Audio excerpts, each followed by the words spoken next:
est d'origine guadeloupéenne dans un premier temps, qui a décidé d'immigrer au Québec avec sa famille pour découvrir d'autres opportunités et surtout atteindre des défis qui lui tenaient à cœur. Pour moi, c'était très important de faire cette démarche en famille parce que j'avais aussi envie que chacun des membres de ma famille profite de cette immigration et surtout puisse explorer. Alors j'aime beaucoup ce terme parce qu'arriver au Québec, c'était un terme qui m'a fascinée. Et c'est vrai que la vie, c'est une exploration en continu. On franchit des étapes, on rencontre des gens, on réalise des choses et on se remet en question. Donc pour moi, c'est ça. Et l'échec, parfois, j'évite d'en parler parce que je dis qu'il n'y a pas d'échec dans la vie. En fait, on franchit des étapes de façon consécutive qui nous permettent de nous remettre en question, comme je le disais tout à l'heure, mais qui nous permettent d'analyser nos forces et nos faiblesses. Donc l'immigration, c'était ça pour moi. Alors pourquoi Montréal, pourquoi le Québec? Il est vrai que j'aurais pu partir à Paris parce que c'est très facile pour nous en tant qu'Antillais d'aller en France. Mais le choix de vie de venir à Montréal, c'est beaucoup basé sur l'ouverture que le Québec a sur la diversité. Cette ouverture-là qui fait que le Québec d'ailleurs a autant de personnes venant de partout et qui viennent s'installer et qui viennent, je ne dirais pas reconstruire leur vie, mais continuer une vie et aller plus vers leur projet. Je ne dis pas qu'on repart à zéro. On continue à relever les défis qu'on s'est fixés pour se donner les moyens de les faire aboutir. Pour moi, c'est ça. C'est clair que arriver dans un pays étranger, ça demande une adaptation, ça demande l'intégration, ça demande de reconstituer un réseau, de montrer qui on est, parce que c'est clair que chez soi, on n'a qu'à citer son nom, puis tout le monde sait qui vous êtes, même si on ne vous a jamais vu. Mais ici, c'est vrai, il faut construire son nom, son honneur, sa réputation, mais il faut surtout être soi-même. Pour moi, c'est la première des choses, être soi-même. Ben, je crois que la connaissance de soi, c'est une étape qu'il faut franchir dans sa vie à un certain moment donné. Déjà, quand on est dans une recherche d'emploi, pour avoir assisté à différentes conférences, on te disait que si tu veux identifier tes compétences, tes forces et tes faiblesses, il faut faire cette connaissance de soi. C'est à partir de là que tu réalises que tu as des compétences transversales qui peuvent être exploitables et qui te permettent de finalement de voir que tu peux atteindre avoir accès à différents postes et qui viennent te trouver en fait. Alors, la connaissance de soi, je dirais, il est important de savoir qui on est et pour savoir où on s'en va. Parce qu'à partir du moment que tu es capable de remettre le doigt sur tes origines, sur ton identité, tu es prêt finalement à entamer des collaborations, tu es prêt aussi d'affirmer qui tu es et à partir de là, tu n'as pas besoin de faire semblant puisque tu sais qui tu es. Tu n'as rien à prouver encore aux autres. Maintenant, c'est aux autres de savoir s'ils ont envie d'embarquer avec toi. Quand je sais qui je suis, je prends conscience que je peux être un acteur dans un groupe. Donc, ce que je suis peut apporter un plus, peut contribuer. C'est les uns et les autres qui font créer, en fait, cette harmonie. Et puis, à partir du moment aussi que tu sais qui tu es plus serein.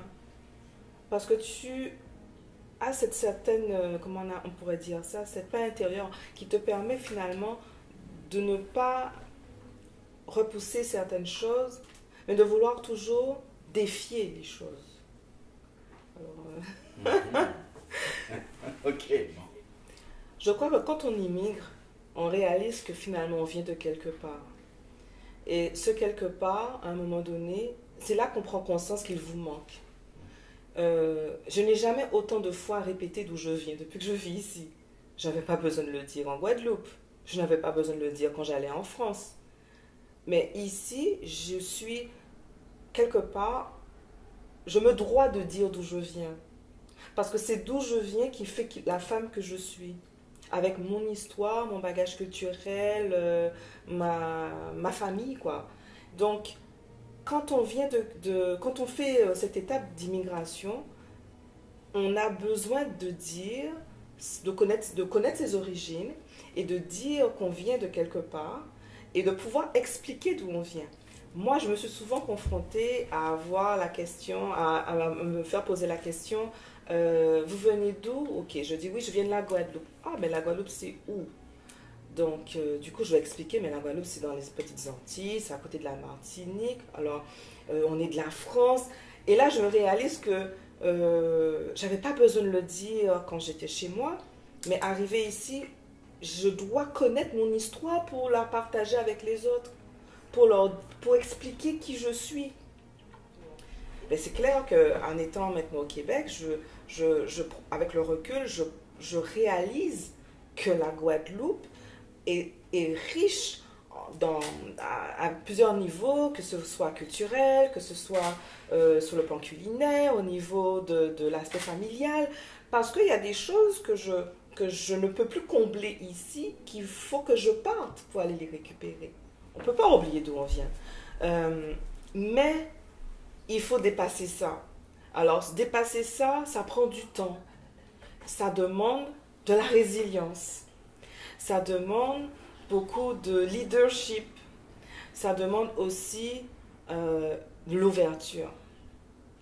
Donc, quand tu réalises que tu dois cultiver ces trois qualités-là et devoir avancer, parce qu'il ne s'agit pas de revenir et se mettre à se morfondre, il faut avancer.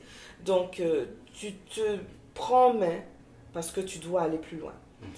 Et mon intégration, je dirais, je ne l'ai pas terminée. Et là, je réalise effectivement que nous sommes plusieurs et venant de partout et qui aspirons à des besoins qui sont différents.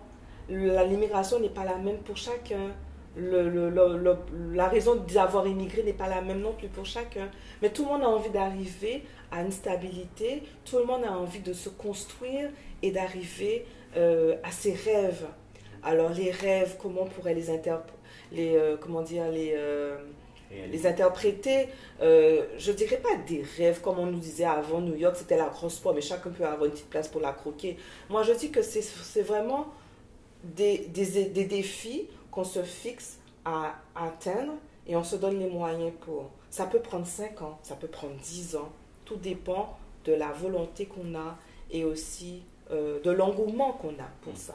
C'est clair, ça demande du contact, ça demande des réseaux, mais c'est pas parce que tout le monde vous approche que ça veut dire qu'il faut prendre tout le monde non plus là. Il faut prendre le temps aussi de regarder en quoi cette personne peut m'apporter quelque chose, comment elle peut contribuer aussi à mon épanouissement. Si c'est pour aller à la rencontre d'une personne et vous sentez qu'elle est là juste pour se servir de vous, puis que vous ne vous sentez pas bien, c'est pas la peine. C'est sûr, elle peut vous amener à franchir une étape, mais après, il faut que la résultante soit positive et que vous ayez envie de continuer à garder des liens avec cette personne. Donc, ça vous apprend aussi à faire le tri quand vous êtes dans cette démarche d'intégration, de ne pas non plus vouloir parce qu'il faut, voilà. Donc il faut faire le tri, il faut prendre le temps de se repositionner sur ce qu'on veut atteindre. Oui. Alors l'idée de Miss Creole est née tout simplement, ça faisait depuis que je suis arrivée, je suis arrivée en 2008 ici, comme je l'ai dit, souvent on me posait la question d'où je viens.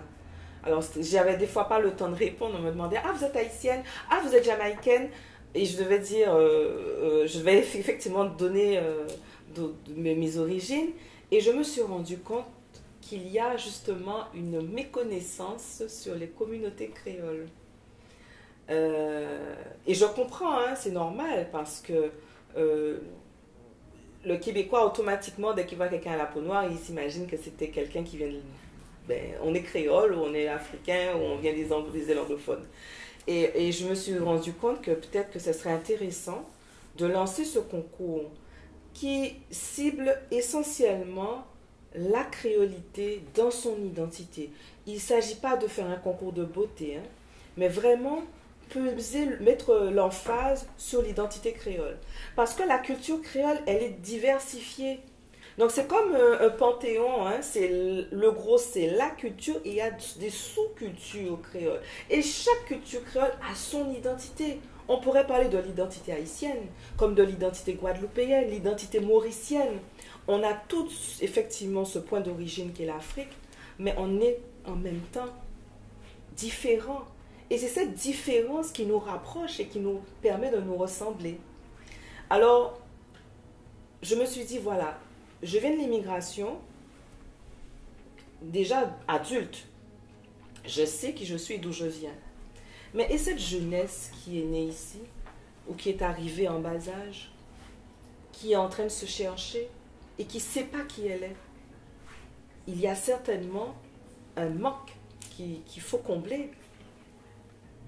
J'ai assisté à plusieurs conférences où j'entendais souvent certains intervenants disaient comme quoi que le patrimoine se perd et ne se transmet pas souvent ici. Et ce n'est pas nécessairement au niveau de la communauté créole, hein, peu importe, hein, puisque c'est un pays, on sait, qui est construit sur l'immigration. Donc chaque communauté, qu'elle soit italienne ou indienne ou chinoise, retrouve cette même problématique que j'ai quelque part mis le doigt.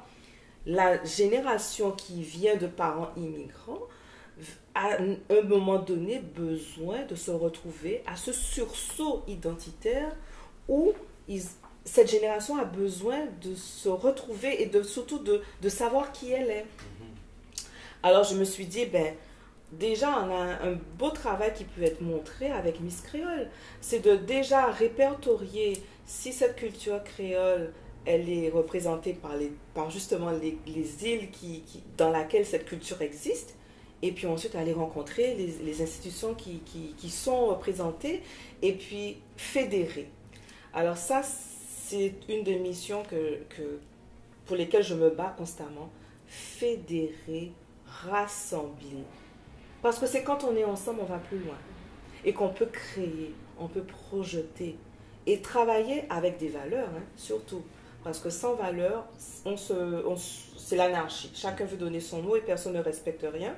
Donc, je crois que la force de partenariat avec les valeurs crée une vraie cohésion pour avancer, pour projeter. Et écoutez, je suis extrêmement contente. Miss Créole en est à sa 2e édition.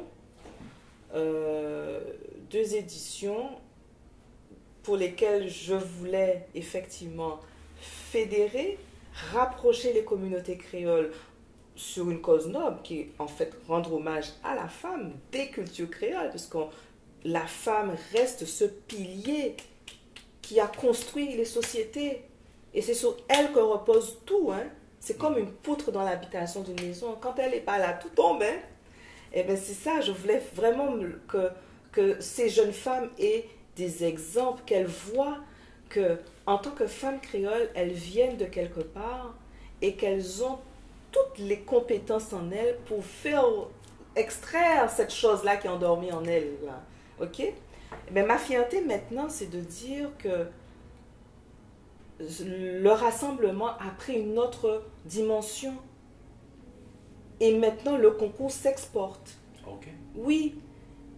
Et ça, c'est un petit peu plus que je ne l'imaginais. Moi, je voulais créer ici cette fédération, mais j'ai été prise par mon succès quelque part, sans le vouloir. Maintenant, le concours va se tenir ailleurs.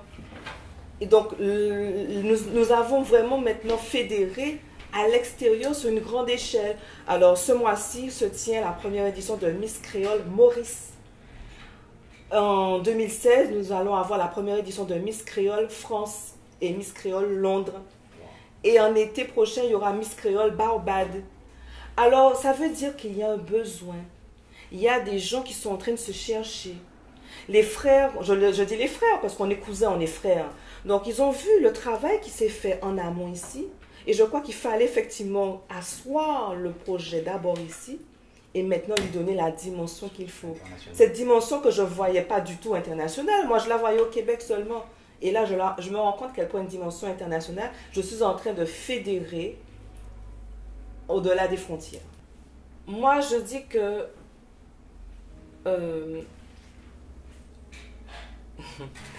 écoutez, il faut rassembler, il faut se mettre ensemble. Et je crois que quand on aura fait cette démarche de mettre de côté aussi notre ego, et avec toute l'humilité qu'il faut, on va pouvoir faire de très belles choses.